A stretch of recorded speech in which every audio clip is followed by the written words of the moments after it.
We bring in Mark Geragos, a trial lawyer who's represented Michael Jackson, Chris Brown, Scott Peterson. He is also the co-host of the Reasonable Doubt podcast. Mark, great to have you here. I'd love to get one answer on each one of these cases, if I may, from you. Let's go first to Moscow, Idaho.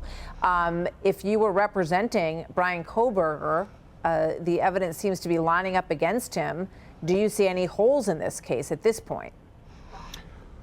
Actually, I do. There's, the cell phone triangulation evidence, I think they're going to have a field day with. I don't think that that's as compelling as one might think. You can sit in a chair like I am right now, and the cell phone towers will, because of traffic, bounce back and forth. So that's not going to be a huge, I don't think, or compelling reason. Plus, you also have where the cell phone apparently was not operational or was not pinging on the towers at the time that this happened. I think one of the things that we don't know yet that's going to be important is there was apparently a DoorDash delivery at 4 a.m. And the timeline shows that these brutal killings took place sometime between 4 and 4:30. Once we see what the DoorDash driver has to say, I think that'll go a long ways. And then obviously there's going to be some analysis of the DNA. We do not have, it has not been released yet, the one-on-one comparison of DNA. We have something that basically is not going to be admissible yet. Interesting. I mean, we know that the police there have said that they are not looking for anyone else. They believe they have their man, and they have looked at a lot of these other avenues.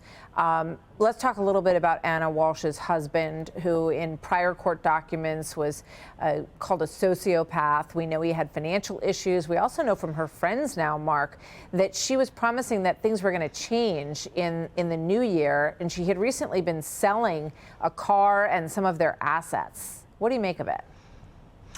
Well, I will tell you that one of the most astonishing things about this case, to me at least, as somebody who's been in the criminal justice system for 40 years, he is apparently out on bail.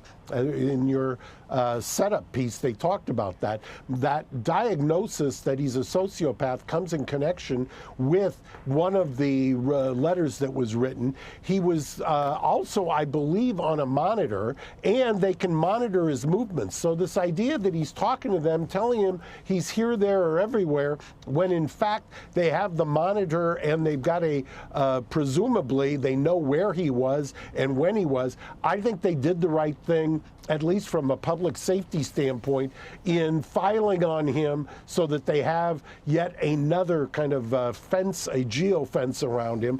I just think that if some of this DNA comes back, he's really got a tough time. Yeah.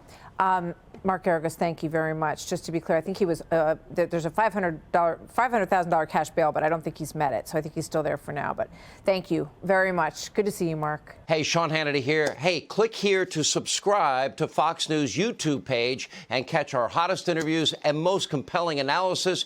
You will not get it anywhere else.